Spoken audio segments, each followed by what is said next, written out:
Everybody, we are the High Sierra Jazz Band.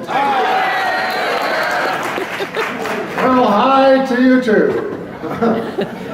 We are going to do the music of Jelly Roll Morton, and in the meantime we're going to give you a little bit of background information, not too much because I'm sure that you would like to hear more music than me talking. Is that right? How come a remark like that gets more applause than any of my other introductions? Smart. That's smart, yes. General Morton is a very complex figure. He was a very complex figure. He was one of the greatest jazz talents. He was probably the inventor of jazz, as he told everybody he was. He was a great piano player, great arranger, band leader. He was a hustler. He was a pool shark. He was a pimp. He was a cheater. He was just everything that. He had a very bragging personality. Very different from Louis Armstrong that you heard before, who had a wonderful outgoing personality, and there was not one person that didn't like Louis Armstrong. Well, that's not the case with Jelly Roll Morton. But nevertheless, he was not all that bad as you may some of the good things that you may hear that. He was also he helped a lot of friends and all that. But anyway, complex, just like everybody in the High Sierra Jazz Band. Say it like it is. Layers. Jerry Morton was born on October 20th, 1890 in New Orleans, Louisiana. And even his birth date is contested because I looked it up. There are at least two other birthdays. One says 1885, the other one says 1891. But his birth certificate says October 20th, 1890 in New Orleans, Louisiana. His name was not Jerry Old Morton at that time. His name was Ferdinand Joseph Lamont. Lamont, yes. Ferdinand Joseph Lamont. But I'll get to that why he's changed his name. He was born in a Creole family, so he was a man of the Creole race. He started beginning to play the piano in a brothel in Storyville at the age of 14 years. That was his first paid gig, as far as we know. He was at that time living with either his grandmother or his great-grandmother. The literature changes on that. But what we do know of this woman, that she was a very religious, church-going woman. And she asked little Ferdinand what he was doing, making all this money. And he made her believe that he was a night watchman and came back with all this money. Well, it didn't take very long, or she figured out, somebody told her, and also I think it was his silver gray suit that he was wearing when he did it. Not something that a night watchman would wear. When she found out he was playing at Storyville in one of these brothels, she kicked him out of the house. And the rest of the story you will hear after we play the next tune, because the only tunes we're playing, we said, are compositions by the great Jelly Roll Morton. The first one that we did was the Wolverine Blues. This one is called Punch Your Train. Punch Your Train, which of course is named after Lake Pontchartrain in New Orleans. Punch Your Train, here it is.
tune that we played, this ending was exactly as planned. It's very sudden, but that was the way Jelly Roll Morton composed it. You may wonder, where did the name Jelly Roll Morton come from? Well, when he was playing in these brothels, and he was also singing while he was playing the piano, and the kind of lyrics that he was listening to and learned at an early age are not things that we would care to repeat for you. Actually, I've seen some of those lyrics, and I was never taught the English words for that. They are not even in the dictionary. I had to ask my fellow musicians and got a very vivid description of what it was all about. Now, one of the things is that some of these lyrics included things about Jelly Roll, and it's not nice to say, but it's the truth. Jelly Roll is black slang for female genitalia.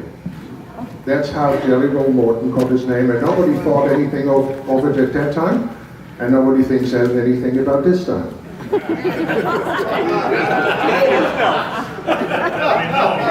they know. Now they know. Okay, before we go back, actually, I should tell you that when he was kicked out by his grandmother, obviously he didn't stay in New Orleans. Well, he could have stayed, but he didn't want to.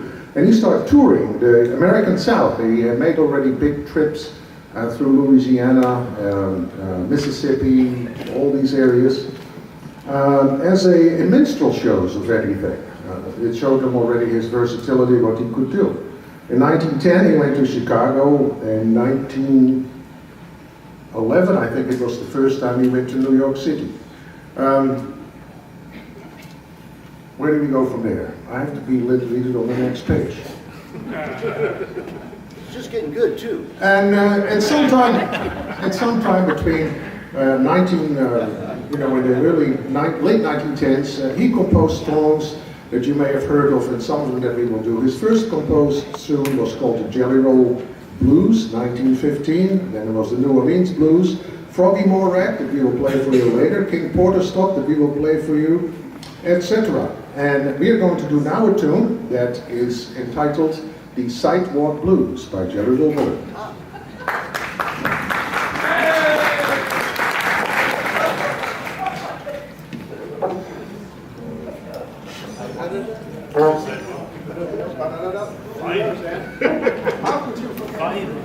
One, two, three.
Through his history a little bit fast and obviously very incomplete because I like to get more music in, but I still would like to give you a little bit of background on this very complex man.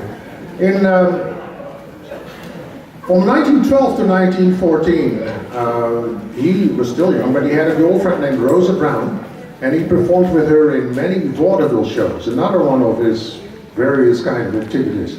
And I'm sure it was not only playing the piano, he was probably setting people up and getting money over by playing pool and all these things. And actually, our resident experts on Jelly Roll Morton, which is Mark Caparone, he will probably tell you a little about it later. In 1917, he traveled a lot. He was in Vancouver, where he was a piano player, and according to history, vaudeville, gambler, hustler, and pimp. In that order. Not necessarily in that order, I guess. With a profession like this, you probably don't stay very long in the same place, because in 1923 he was in Chicago. That was the time when the Wolverine Blues was published, the tune that we opened up with. 1926 he got a very nice recording contract with Victor, a recording company, and at that time having a contract with a record company was great, and that were the good times for him. That's where he had his band, the Jelly Roll Morton and his Red Hot Peppers. That are standards for everybody that's interested in jazz, and especially in classic jazz. Then came the Great Depression and things went bad. Victor did not renew his recording contract. He got financial problems. He got a brief radio show that was canceled quickly in 1924, started traveling in a burlesque show. We're going to do one of those shows, one of those tunes that were written in a time when things were going bad for him. This was a little bit later. Mark told me it was probably around 1937, 1938, when he wrote a tune that Bill McKee is going to sing for you. And he's asking why it is that things are going bad for him when, after all, he is the inventor of jazz and he has made so many great contributions, and actually nobody or very few people were willing to listen to him. Here is Earl McKee and Why.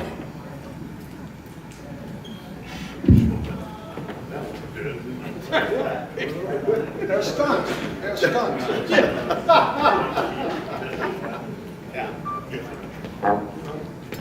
One, two, three.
it's clear that Jelly Roll Morton traveled, as I said before, a whole bunch in his whole lifetime. And at one time, actually, he made it all the way to Tijuana. And maybe Mark can say something about what happened there or associated with it. Oh, sure. I'll talk to you.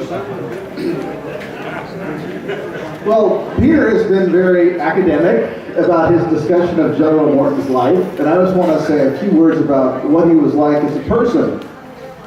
And, we listen to Jelly Roll Morton's music now, we listen to all the wonderful tunes he wrote, and the man behind the music was really a remarkable person. He was, as Peter has mentioned, all sorts of different things. He was a hustler, he was a pimp, he was a man who sold patent medicines for a while. He managed a hotel. He did all sorts of things. But he was a larger-than-life character. He always had diamonds around him at all times. He had a diamond in his front tooth, which he had for most of his life, in his later years. He was known as the suit man from Suitland. He had a trunk full of suits, and he would change his suits every few hours.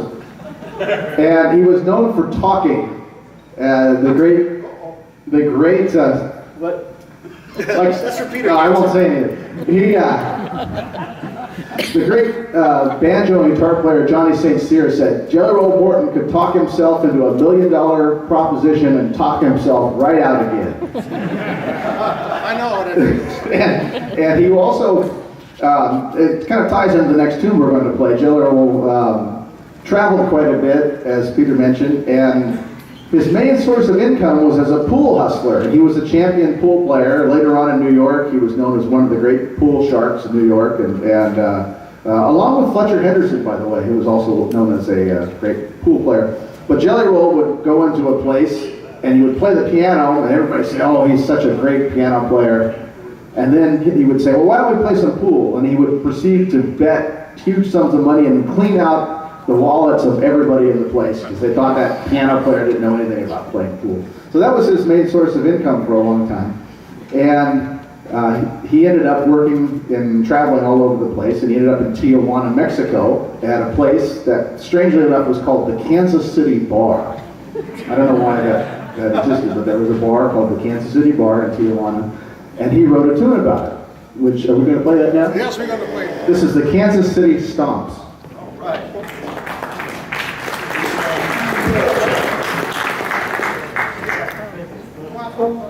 One, two, three.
Well, Jelly Roll Morton didn't travel a lot. He showed up after things went bad in the Great Depression in Washington, D.C., where he played for 3 years at a bar that went under different names, but it's also known as the Music Box. And he got in some kind of an alteration. And again, the stories differ a little bit. He was stabbed, that was for sure. And it's either by the owner or by a friend of the owner who was doing something with his wife. But I don't know exactly what the whole story was. But anyway, at that time he was, and this is true, I'm not making this up, his wife's name was Mabel. The Queen of what? Do you know about Mabel? No, tell us about Mabel. I know about Mabel, but Yes. So Jelly Roll Morton, I think, was legally married once in the late 1920s, and his wife was Mabel Bertrand, and her name in the underworld was Queen of the Dips. She was a famous pickpocket, and it kind of adds to the color of Jelly Roll Morton's life. Interesting information you pick up over here. Anyway, there is actually a lot known about Jelly Roll Morton, because in 1938 there was a folklorist of the name of Ellen Lomax who had the foresight of interviewing Jelly Roll Morton and ask him about everything. And I think he talked with us about 3 days or so his interview.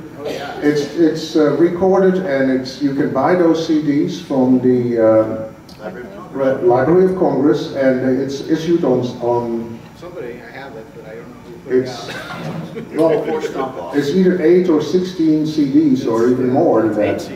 It's 8 CDs, and he's telling about all the stories about the history, how the tunes came about, and it's really fascinating. After he was stabbed in Washington, a sad thing happened because he went to the hospital to be treated, but it was for whites only, and they refused it. So the treatment got very much delayed, and it had big consequences because after that he had constant ill health. There is one final story I'm going to tell you, which is of course the story of the ending. But before we do that, we would like to pay tribute to all the traveling and the weird characters that he used to hang out with, because here is one which is called Froggy Moore. Froggy Moore was a contortionist, and Jelly Roll Morton wrote a tune about this. And the music is just as contorted as Froggy Moore probably was, which is another thing of Jelly Roll's music. For us, it's absolutely wonderful music, it's absolutely great, but it is very difficult to play. That's why you don't hear too many traditional jazz bands playing it, because it's difficult. That's enough for you to know. Here is our version of the Froggy Moore rag.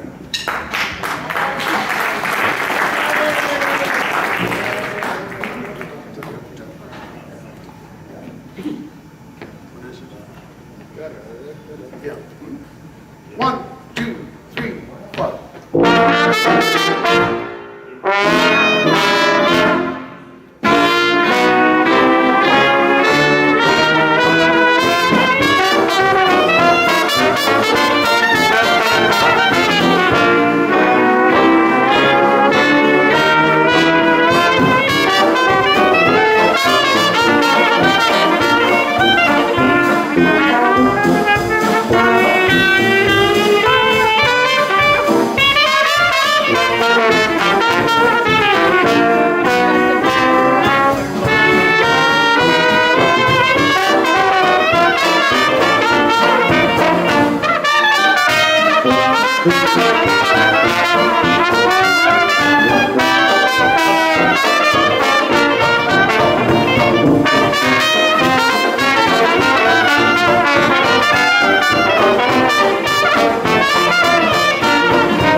Washington, and Mabel told him, after he had gone through, this bad accident that he was going to be stabbed at, they were going to go away from Washington, and then it's now 1938 or so.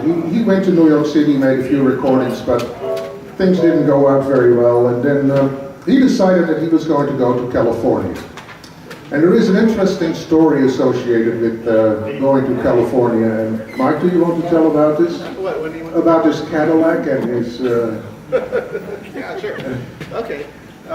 Yeah, so I believe it was 1939, 1940 as Jelly Roll decided to relocate to California from New York, and so he had, one thing about Jelly, he's always had luxury cars, and by the end of the 30s he actually had a Cadillac and a Lincoln, the big ones, and he chained them together, and by himself, and this was a man who was very ill, he only lived about a year afterwards, and he was seriously ill at the time, and he drove his two cars chained together across the United States in the middle of winter, and ended up caught in a snowstorm, and he left one of them. He ditched the Lincoln, I think, and he kept the Cadillac, and drove all the way out through Oregon. He visited his old sweetheart, Anita Gonzalez, and ended up in Los Angeles, which is where he spent the last couple of years of his life.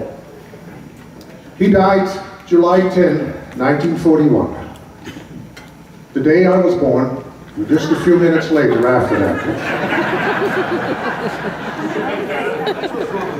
No, I didn't make this up. Anyway, his music will live on forever, but he was not very popular at the time. And again, the stories about his funeral are a little bit confusing, because there was one newspaper report said that he died and there was nobody at his funeral. That was probably exaggerated, because other reports says there were a few musicians. But he was such a bragger, he made so many enemies, yet his music was so great. He did help a lot of friends, and he was, his music was really played by just about everybody there, because Fletcher Henderson, Benny Goodman, they all played his music. And we like to end this particular set with a tune that was made famous by the great Benny Goodman. And that is the tune entitled King Porter Stomp. Now, I have to go and segue a little bit away from Jelly Roll Morton, because if Jelly Roll Morton would have been here announcing and talking about himself, he would undoubtedly tell you that he has recordings for sale, and the sales guy. Unquestionably, he would tell you that he was going to go on a great cruise with the High Sierra Jazz Band, the Grand Dominion Jazz Band, and with John Cucuzzi in January to Hawaii and back. It starts about January 22nd.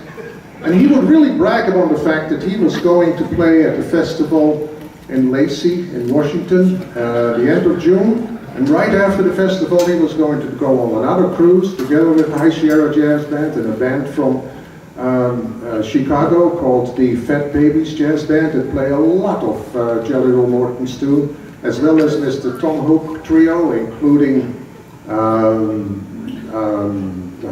Bobby Durham and the great drummer, what's his name? Eddie Metz, of course. Yes, they're going to be there. He would have said it. If I had a choice, I wouldn't even have mentioned it. I would have just played a little bit of music. But after all, this is a set of the music dedicated to the great Jelly Roll Morton, who composed and played some of the greatest jazz you would ever hear. Without him, there wouldn't be a lot of jazz being played, the kind of it is played after that and still being played. So here is, as our tribute as to the last tune of Jelly Roll Morton, an arrangements that we have from Mr. Brian Shaw, who used to play trumpet with us. We haven't played this a long time, so we keep our fingers crossed. But Jelly Roll Morton would say, go suck it to them, guys. So that's what we will do. Here is King Porter Stomp.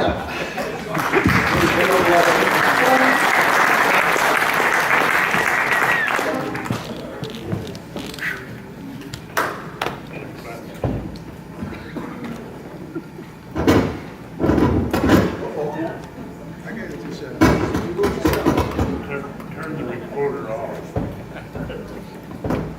try it now. Oh, that's actually.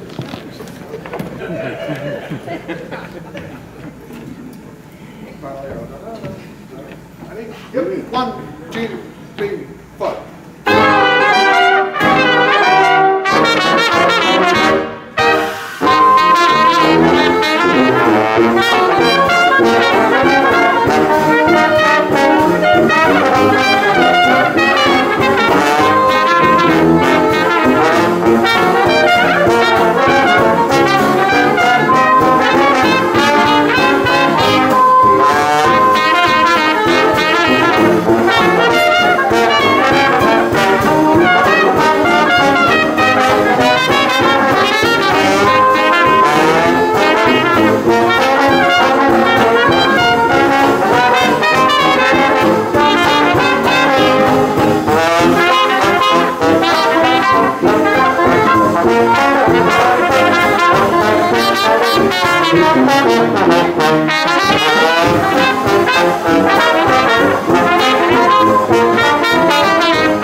The Wildcat Jazz Band is coming up, so thank you very much.